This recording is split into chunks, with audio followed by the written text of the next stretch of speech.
가나안 땅을 통해서 개시된 천국운동 10번째 시간이 되었습니다. 이 시간에는 광야의 여정, 이제 그 부분을 공부하겠습니다. 여러분이 가지고 계신 교재 94페이지 밑에 보면 하나님께서 모세에게 말씀하셨습니다.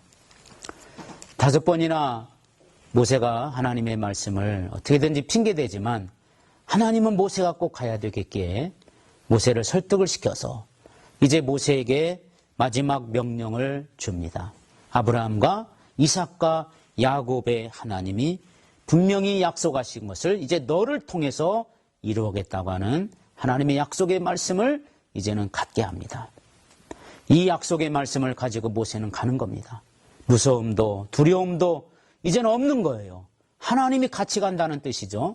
주님이 반드시 너와 함께 하실 것이고 주님이 반드시 너와 같이 가겠다.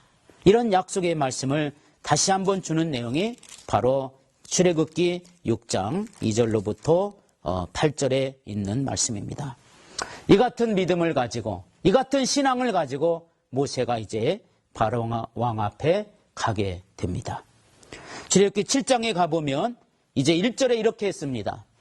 여호와께서 모세에게 이르시되 볼지어다 내가 너를 바로에게 신같이 되게 하셨은즉, 다른 말로 하면 바로 하나님이 모세를 신처럼 사용하겠다. 정말 사람의 모습을 갖고 있지만 하나님처럼, 즉 하나님의 대신하는 자, 하나님을 대신하는 하나님의 대신자로 내가 너를 쓰겠다, 이런 뜻입니다. 그래서 모세는 이러한 하나님의 특권과 믿음과 은혜를 가지고 이제 바로왕 앞에 나아갑니다. 그러나 바로왕이 바로 순종하는 게 아니죠. 하나님께서 아브라함에게 말씀하신 내용, 바로 창세기 15장에 있는 말씀 8가지의 과정이 있는데 그 중에 바로 하나님께서 그 나라를 징치하겠다고 하는 내용의 과정을 지금 이제 7장부터 12장까지 하는 내용입니다. 여기는 10가지 재앙을 통해서 우리에게 보여주고 있는 것을 알 수가 있습니다. 그 10가지 재앙을 보게 되면 첫 번째 재앙이 바로 출애굽기 7장에 나오게 됩니다. 7장 내용을 쭉 보게 되면 7장 14절에 첫 번째 재앙이 물이 피가 되는 재앙입니다. 나일 강물이 하루아침에 그 깨끗하고 그 아름답던 강물이 모세가 지팡이를 갖다가 거기다가 던집니다. 그랬더니 거기에서 강물이 피가 되는 역사가 일어납니다. 나일강의 고기가 다 죽었습니다. 그 물에서는 막 썩은 냄새가 납니다. 애굽 사람들이 그 강물을 먹고 살았는데 강물을 먹을 수가 없습니다. 물이 끊어져 버린 겁니다. 식수가 없어져 버린 겁니다. 냄새가 나서 도대체 먹을 수가 없습니다. 애굽 사람들이 나일 강물을 마시지 못하며 애굽 온 땅에 피가 있으리니 21절에 보니까 이 나일 강뿐만 아니라 애굽 온 땅이 다 모든 샘물마다 피가 되는 겁니다. 이러한 하나님의 재앙이 나타나게 되자 22절에 보면 애굽의 요술사들도 똑같이 합니다. 여러분, 사단도요 하나님을 흉내 잘 냅니다. 왜 그런지 아세요? 그건 우리를 미혹하기 위해서 그러는 겁니다. 신비한 세계, 사단의 세계가 우리에게 보여줍니다. 요술사들도 아주 또 마술사들도 특별히 신비한 세계를 우리에게 보여주는 경우가 많이 있습니다. 그건 우리를 미혹하기 위해서 그러는 겁니다. 우리를 속이는 겁니다. 하나님과 그들과 다른 점이 있다면 하나님은 살리는 영이시지만 사단의 영은 살리지 못합니다. 다만 미혹할 뿐입니다. 우리 기독교의 세계는 신비의 세계요 신령한 세계입니다. 하나님의 말씀을 통한 신비와 신령을 우리는 인정을 하고 또 그것 때문에 우리의 신앙생활이 때로는 힘을 얻게 됩니다. 사탄도 비슷하게 합니다. 우리 성도들은 절대로 거기 넘어가서 거기에 미혹돼서는 안 됩니다. 오늘 바로 이 재앙을 비슷하게 흉내내는 요술사들을 볼 수가 있습니다. 그랬더니 22절에 바로의 마음이 완악하여 그들의 말을 듣지 아니하고 그랬더라. 그래서면서 여기 뭐라고 했냐면 여호와의 말씀과 같더라. 그들을 강팍해 하겠다는 하나님의 말씀입니다. 바로가 말합니다. 봐봐라, 우리가 섬기는 신도 똑같이 물을 변하여 피로 만들 수 있지 않느냐. 하나님이 뭐가 다르다는 것이냐. 이렇게 해서 바로의 마음이 강팍해집니다. 그러자 하나님은 두 번째 재앙을 나타내는데 바로 개구리 재앙입니다. 이 개구리 재앙입니다. 특별히 6절에 보면, 8장 6절에 보면 아론이 애굽 물들 위에 그 손을 내밀매 개구리가 올라와서 애굽 땅에 덮이니. 하나님께서 지금 아론에게 모세를 통해서 말씀하시고 모세는 아론에게 말합니다. 그랬더니 물들 위에 손을 딱 내미는 순간 그 물속에 숨어 있었던, 그 물속에서 조용히 잠자고 있었던 개구리들이 다 튀어나옵니다. 모든 물가에 있는, 물속에 있는 개구리들이 막 튀어나와서 여기서 개굴개굴, 저기서 개굴개굴, 집안에서도 개굴개굴, 왕궁에서도 개굴개굴, 왕이 앉아있는 왕의 보좌 그 의자 밑에서도 개굴개굴 하면서 개구리들이 막 울어댑니다. 바로가 모세와 아론을 부릅니다. 하나님 앞에 기도해달라. 개구리를 좀 떠나게 해달라. 8절에 보면 그렇게 나옵니다. 내 백성을, 이 백성을 보내리니 그가 여호와를 제사를 드리게끔 내가 보낼 것이다. 어이구, 이거 금방 무슨 일이 벌어진 것 같습니다. 응답된 것 같습니다. 그러나 15절에 보면 바로가 숨을 쉴 수 있게 됨을 보았을 때, 숨통이 좀 트게 되었을 때 바로의 마음이 어땠어요? 완강하게 하여 그들의 말을 듣지 아니하였으니 여호와께서 말씀하신 것과 같더라. 금방 뭐 이런 일이 벌어지면 아마 이스라엘 백성들도 하나님의 일을 너무 쉽게 보았을 겁니다. 모세도 마찬가지였고요. 그래서 하나님은 또 바로의 마음을 완강하게 해놓고 맙니다. 세 번째 재앙이 나옵니다. 티끌이 이가 되는 재앙입니다. 세 번째 재앙은 바로 16절부터 나옵니다. 여호와께서 모세에게 이르시되 아론에게 명령하기를 내 지팡이를 들어 땅에 티끌을 치라. 그것이 애굽에서 이가 되리라. 그래서 아론이 지팡이를 잡고 손을 들어서 땅에 티끌을 칩니다. 그랬더니 이가 되어 사람과 가축에게 오르니 막 사람들이 이리 극적 저리 극적, 여기서도 극적 저기서도 극적 다 긁어대니라고. 아무 일도 못합니다. 밥도 못 먹습니다. 잠도 못 잡니다. 길도 못 갑니다. 이때 요술사도 똑같이 합니다. 이는 하나님의 권능이 우리 가운데 나타났나이다 하였으나 바로의 마음이 완악하게 되었다. 19절에 그들의 말을 듣지 아니하였으니 여호와의 말씀과 같더라. 요술사들이 하나님의 능력이 나타났다고 말할 정도였으나, 그러나 진심 어린 말이 아니고 믿는 마음이 아니라 그냥 그것을 보고 나서 그들이 자기도 모르게 내뱉은 말인데 바로의 마음이 역시 완강하게 되고 그렇게 되었더라. 네 번째 재앙은 파리 재앙입니다.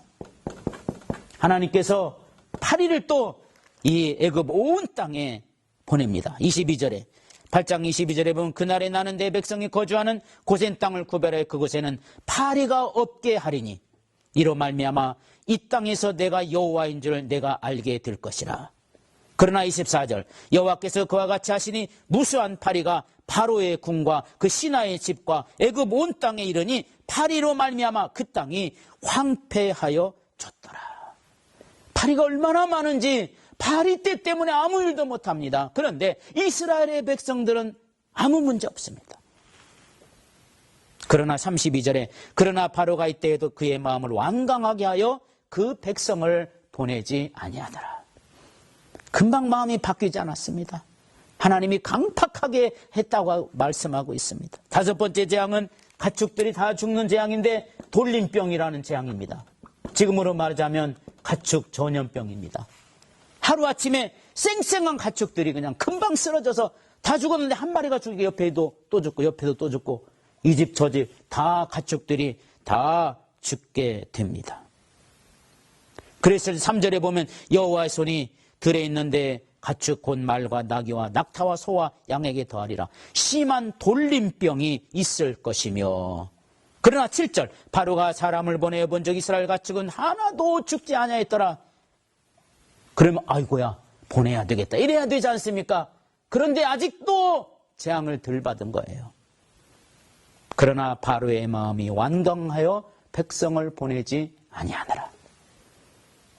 하나님 앞에 두드려 맞아도 매 맞아도 그렇게 수없이 매를 맞고 그렇게 수없이 하나님이 때렸지만 마음이 완강하여지더라. 바로의 마음 가진 사람들이 참 많습니다. 여섯 번째 재앙입니다. 악성 종기가 생깁니다. 무서운 병이죠. 악성 종기는 옛날에도 이 고치지 못할 질병이어서 이 병에 한번 걸리면 수많은 사람들이 그저 약도 제대로 써보지 못하고 죽었던 이러한 무서운 이 질병이었습니다. 그런데 11절에 보니까 바로 요술사들도 악성 종기로 말미암아 모세 앞에 서지 못하니 악성 종기가 요술사들로부터 애굽 모든 사람에게 생겼습니다. 이제 요술사들에게도 이 악성 종기가 생기게 될 정도로. 그러나 12절에 여호와께서 바로의 마음을 완악하게 했으니 그들의 말을 듣지 아니하셨으니, 역시 계속해서 아무리 얘기를 해도 듣지 않습니다. 일곱 번째 재앙입니다. 일곱 번째 재앙은 우리가 잘 아는 대로 우박이 내리는 재앙입니다. 애굽 중동 지역입니다. 보통 우박은 우리나라도 날이 춥고 겨울 이런 때 주로 많이 나기도 합니다. 늦겨울 또는 초겨울에 우박이 많이 나오기도 합니다. 그런데 이 중동 지역의 우박이 웬일입니까? 겨울이라 우리처럼 생겨났던 그런 겨울이 없었습니다. 또 이런 겨울이 있다 할지라도 어느 때 이렇게 우박이 올지 모르는데요.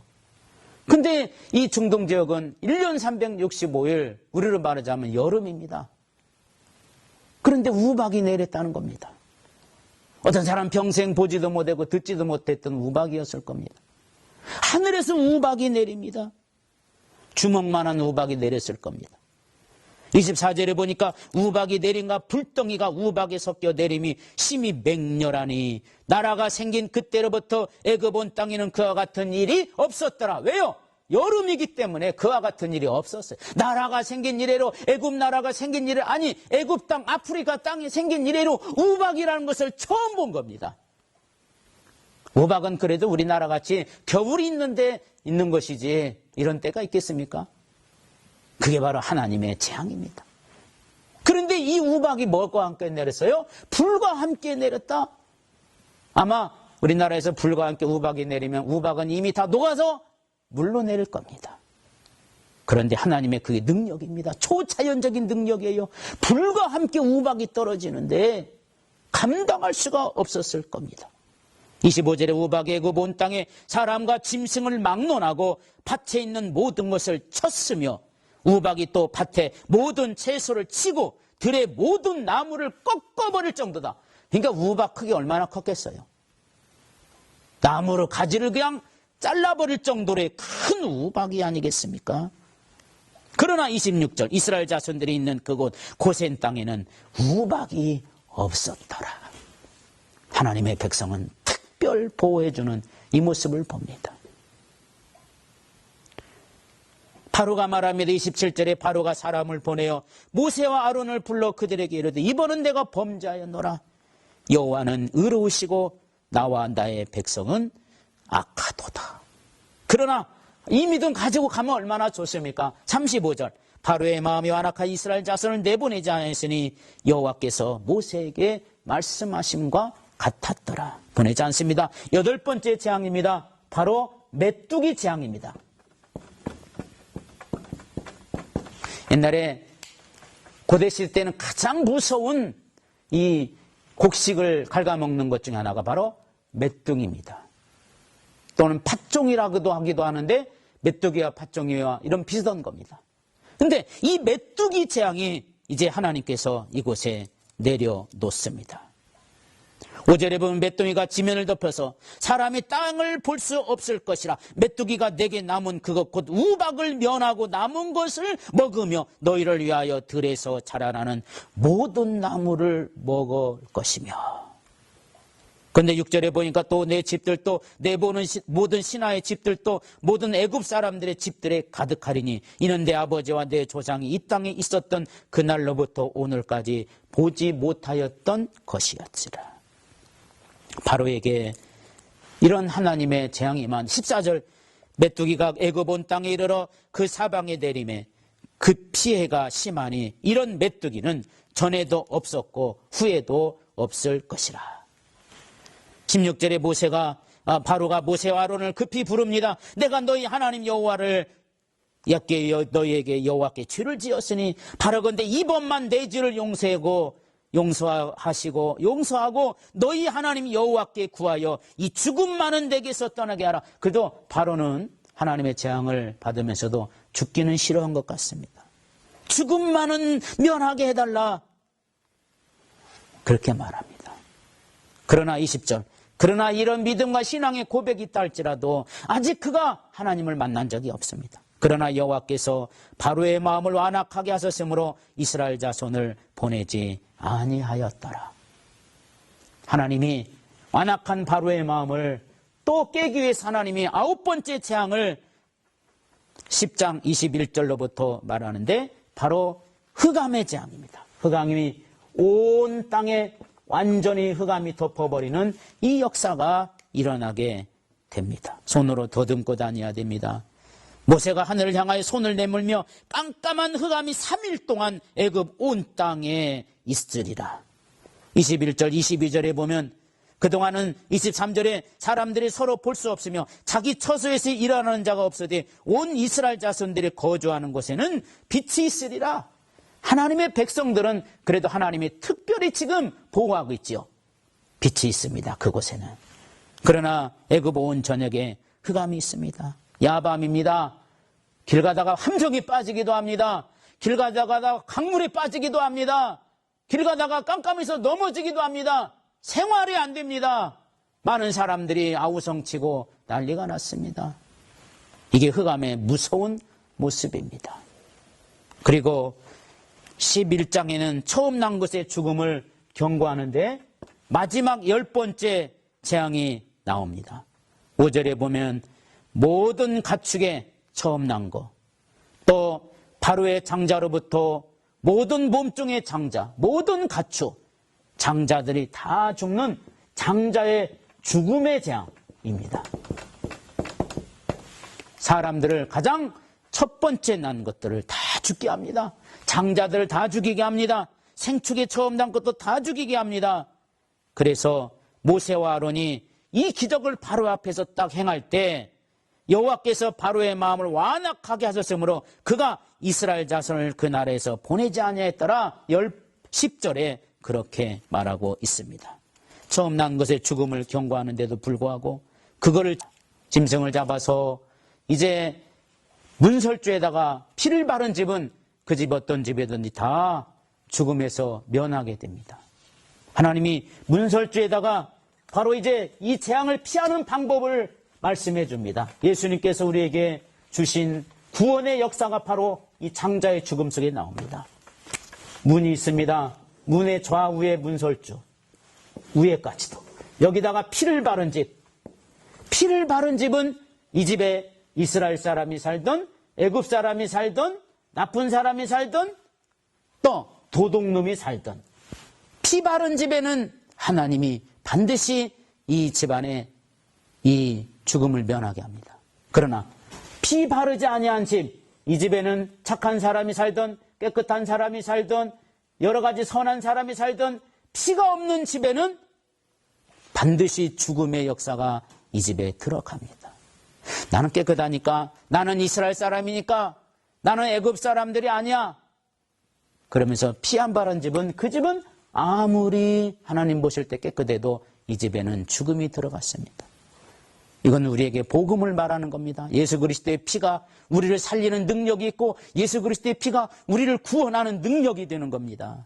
피가 있는 집은 이것 때문에 하나님이 죽음을 면하게 한 것처럼 마지막 때에 하나님은 지금도 우리에게 이것 때문에 예수의 보혈의 피, 십자가의 피, 이것이 우리를 살리게 합니다.